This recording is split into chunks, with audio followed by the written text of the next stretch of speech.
People who have found a dead body, what's your story? I was working for the city parks department. We were in the river valley on a hot day, pulling weeds out of the shrub beds. Lots of homeless people sleep in the shrub beds, but there was something different. There was a buzzing sound coming from this one guy laying kinda funny in the wood chips on a hillside beside a set of stairs that joggers use to get down to the trail. I got closer. I thought he was wearing sunglasses, but it only looked like that because of how many flies were crawling on his eyes. His skin was swollen like a bright pink balloon. I'll never forget the smell. The police said he had been laying in the sun 3 days. When I called, the operator said, "Are you sure he is dead?" "Yeah, I'm sure he has maggots crawling out of his eye sockets." Witnessed a car versus structure accident. Pulled over immediately, but the 4 teenagers in the car were already dead by the time I got my seatbelt undone. In fact, I originally thought there were only 3 victims because the 4th was shoved so far under the front seat. It was a bad day for so many people. Sorry if this is a tough topic, but his body had compacted/broken to fit under the seat, or had the seat/interior gotten messed up enough for a body to fit under? No seatbelts hitting an immovable object at 50 to 60 miles per hour. I'll let your imagination chew on that. Worked overnight in a grocery store. Saw an old lady in a motorized cart on the coffee aisle thinking she might need help getting something from a higher shelf. Turned out she died while grocery shopping at 4 in the morning. I thought I witnessed the exact same thing while shopping in a Walmart once. An old guy on a rascal was parked in the middle of an aisle with his head slumped over. Turns out the old ducker was just asleep. Scared the shit out of me. I was an RA in college. I got a call that one of my students didn't go home for Easter. We found him hanging in the closet in his dorm room. I was upset about it because he seemed okay and never showed any signs of depression. Having to talk to his parents afterward was beyond hard. I was an RA also, and this was my worst fear. Had to do several wellness checks but luckily never encountered this. This was 20 years ago, but I guess I found a body, in that this body had thrown itself off the 7th floor of the apartment building I lived in and landed 8 feet in front of me as I was walking in. The body lifted its head and looked at me for a moment before laying its head back down, and the astonishing amount of blood pooled around it. Him hitting the ground was the loudest sound I've ever heard, and I can still picture him making eye contact with me before laying his head down and dying. This is beyond the shadow of a doubt, the most insane one yet. I'm sorry you had to witness that. Lived in a smallish town at the time. There was a dead body in a car on our small company parking lot, which we passed by on a daily basis. It was the winter and his seat was reclined, so visibility was poor and we didn't notice it. We assumed it was a coworker's car, or somebody left their car there as storage, as people sometimes do. Nope, dead body was in it for like 4 months. It was cold out so it wasn't too gnarly in there.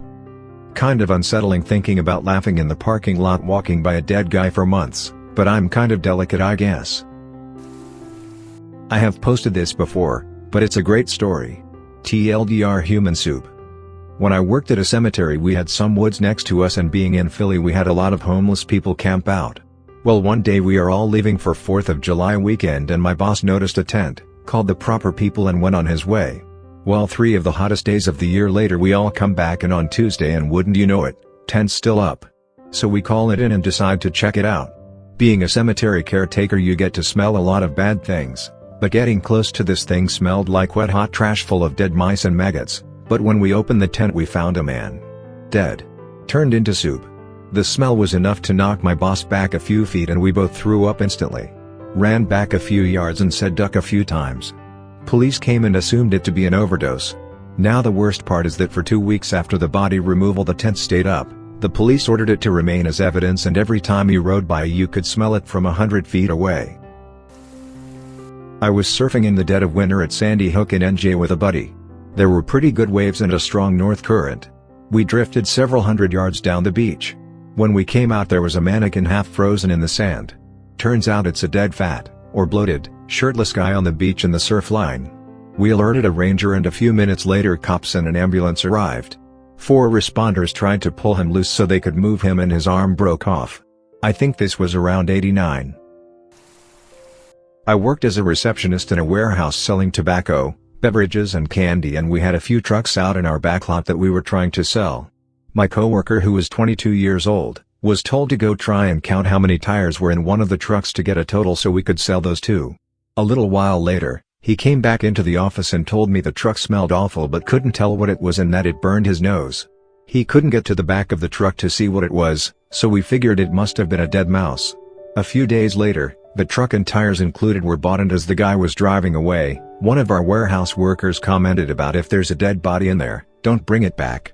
He had a warped sense of humor. Another couple of days go by and I show up to work and see a few cop cars in our lot. They informed us that when the guys were cleaning out the tires from the truck, they saw feet that were sticking out upside down from one of the stacks in the back.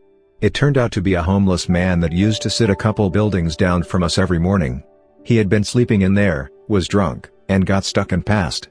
When my coworker realized it was an actual human dead body that he had smelled, he instantly got sick and threw up right in the office. Police questioned him about the situation and he was shaking the entire time. He's fine now, but he said he'll randomly get that smell in his nose and will get sick every me. The area I used to live in have a lot of retirement homes. Sometimes the old people would walk off. Escorted one back once, who came walking half naked through the snow. I asked him where he was going, and he replied, "Going home, son. Wife is cooking chicken today." I'm pretty sure he believed it, but I convinced him to follow me to the nearby retirement home, where I was told he sometimes managed to slip out the door. Anyway, unfortunately, I've also found another old guy early in the morning on my way to work, who wasn't found before it was too late. I was on a project in Georgia for several months in the early 90s. I was taking a worker to the hospital to get something removed from his eye. On the way to the hospital we drove up to a horrific accident. It must have happened only seconds before we pulled up. It was a late 80s Firebird with 3 women, one of them very pregnant, and an infant. The other vehicle was a large dump truck. I rushed to the car and tried to open the passenger door, but it was too mangled. I ended up removing the remaining glass from the back and diving headfirst into the car. The infant was on the floor of the front passenger side, lifeless. I wriggled through everything and picked it up as carefully as I could and yelled for someone to pull me out. I then handed the baby over to a woman who said she was a nurse. I went back into the car and took the pulse of the driver. She was the very pregnant one and was basically crushed at the waist. Nothing. The woman in the back seat started moaning and I did my best to keep her from moving around, so I just spoke with her and held her head still. The woman in the passenger seat was unconscious but breathing, barely. About that time the first responders showed up and I asked me to stay where I was if I could while they removed the mangled metal around us. I was also applying pressure to a bad laceration on the woman. Those guys were really good at their jobs and had the top and passenger door off in minutes. They replaced my shaking hands with a backboard, etc., and then I was picked up and moved out of the way. About the time I got sat down exhausted, I got word that the infant had started breathing, thanks to that awesome nurse, and was being left flighted to Atlanta. Since I was originally taking a worker to the hospital, we continued on our original mission. At the hospital I told one of the ER doctors what we had just left and that they should expect some major trauma shortly. 15 minutes later they brought in the woman from the back seat. She lived as far as I know. The 2 women in the front and the unborn child were brought in by ambulance but were never unloaded. The doctor just went into the ambulance and pronounced them dead. 2 things that stay with me from that are: 1, I will never forget the smell of that much blood for the rest of my life, and 2, I will never forget the sound of the dump truck driver crying on the side of the road. He just kept saying that they pulled out right in front of him and there was nothing he could do, and never stopped asking if they were dead or not. We were having an addition built off our garage, so workers were regularly in and out depending on what was going on, completely separate from the house. We have a large, circular driveway and there was a place somewhat removed from the view of the house where the different trucks would park. One day I went down on foot to the road get the mail. It was this time last year and I was waiting for our tax refund checks, and caught something out of the corner of my eye that didn't look right. I did a double take and realized one of the workers was lying face down on the pavement behind the open door of his truck. If I hadn't been walking down to the mailbox and looked over at the right angle, I might not have even seen him. I ran over and shouted to find out if anyone else was around, but got no answer. Looked at him and he was a terrible color and his eyes were open and staring. I had no idea how long he'd been there, but it didn't look like he was breathing. Not knowing what else to do immediately, I ran into the house, yelled for my wife and grabbed my cell phone and dialed 911 as I ran outside. Try doing that when you are in a controlled panic, it feels like it takes forever. Back outside, the 911 operator was walking me through checking to see if he was breathing. He wasn't. If he had a pulse, he didn't, and if he was warm or cold, he was cold. And purple. Fortunately we're very close to emergency services. Fire station is under 2 miles away, so by the time the operator was starting to tell me how to walk through CPR, there was already an unmarked unit arriving. That was the guy who got to work on the CPR. So, the end of the story is that he indeed had died. He was there to do some wiring, and he just fell over, apparently on a cigarette break since there was pack with loose cigarettes on the ground next to him. They never did get his heart started again. He was DOA at the local hospital. Probably a heart issue since I understand that when they opened his shirt they found chest scars. He was in his 60s and lived alone. There was apparently some initial mess figuring out who his next of kin even was. Sad. Grew up in a small town. My best friend lived 10 minutes away walking distance and we would always hang out after school and during summer break. His dad had left years ago and his mom was a horrible alcoholic. She didn't work and they were very poor. Pretty sure she lived off of disability and maybe some child support? Anyway, what money she did if she spent on herself and booze. It was very common for me to just walk in the front door and just head to his room to hang out as his mom was usually passed out from her drinking binges. I knew his life was bad so I did everything I could to help make it suck just a little bit less. The summer of '98 was the last time I saw him. I was mowing lawns for people to earn some extra money. My stepdad was a carpenter so he helped me get clients. My goal was to save up enough money to buy my best friend a Nintendo 64. It had been out for 2 years and we both wanted it so bad. We loved playing the NES and SNES so the N64 was this holy grail for us. Well, I finally saved up enough money for my allowance and mowing lawns, went and bought the N64 and a few games. Was supposed to be a happy and proud moment. I rode my bike over to his house with the N64. Couldn't wait to see the look on his face. I just knew he was going to love it. I got to his house, threw my bike down and ran inside. His mom wasn't home. I went to his room and threw the door open to find that my best friend had hung himself. His body was facing the door and his eyes were open. I'll never forget that look. I was shocked and frozen in place. My whole body felt numb. After what felt like an eternity I called 911 and just waited. Sitting outside with the N64 still in the bag. 911 came and the cops. Was another 45 minutes before his mom got home. By this time the cops had asked me all the questions and told me it was okay to go home. They offered me a ride but I told them I lived just down the street. They were going to stop by my house later to check and see if I was okay.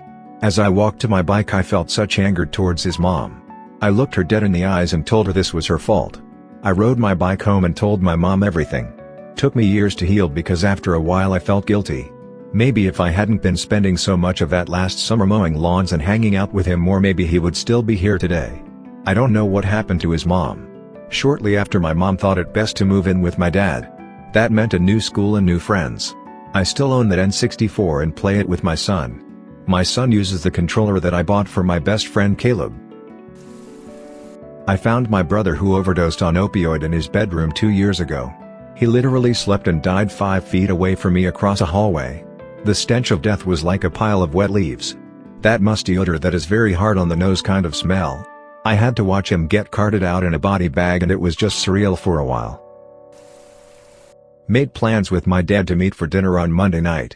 Monday night comes and I call my dad and no response. Couple more times and still the same. At this point I'm a little worried but I tell myself I'm overreacting and that I'll call again in the morning. Morning comes and I call and text but no response. I go into work but I have this terrible feeling in my gut. I excuse myself from work and go to my dad's apartment complex and start walking to his garage spot. I'm praying his car isn't there and that he's at work. His car is there. I'm freaking out at this point and make my way to his apartment door and call his cell phone. I hear it ringing. I pound on the door. Call again. Still hear the ringing. I call my sister at this point and let her know that I'm thinking the worst. I pull myself together, go to the manager's office to get a key, and I head back to my dad's front door. I walk in and found him in his bed, lifeless. I lost my shit and I'm still trying to recover from that day. It will be 1 year on July 10th. R.I.P. Dad. I ducking miss you so much and I'm so sorry I wasn't able to give you a better life. 071017. I found a person that drowned. I was 14 tubing down the river with some friends. I went just a little off the main current and found his body resting in the middle of the river on a gravel bank. The fellow was on holiday and his hip waders pulled him in and down in fairly shallow water within the hour before. We went to the nearest house and called the police. The three of us helped the police pull the 350-pound fellow in one of our inner tubes against the current for about 60 yards to the closest place a vehicle could reach. His widow wanted to meet us for whatever reason. We obliged. I told her he just looked peaceful, like he was sleeping when I found him. This naturally made her cry, but I don't regret saying that. I think she needed the closure. I don't know. It kind of makes me cry still 20 years later thinking of her and how precious life really is. I was in BC and the couple was visiting to fly fish from West Virginia. I remember that. I hope she's doing well wherever she is. Thanks for listening to another episode of Reddit X. Subscribe and activate the notification bell so you won't miss any stories. Feel free to share your own stories below in the comments. Have a good day.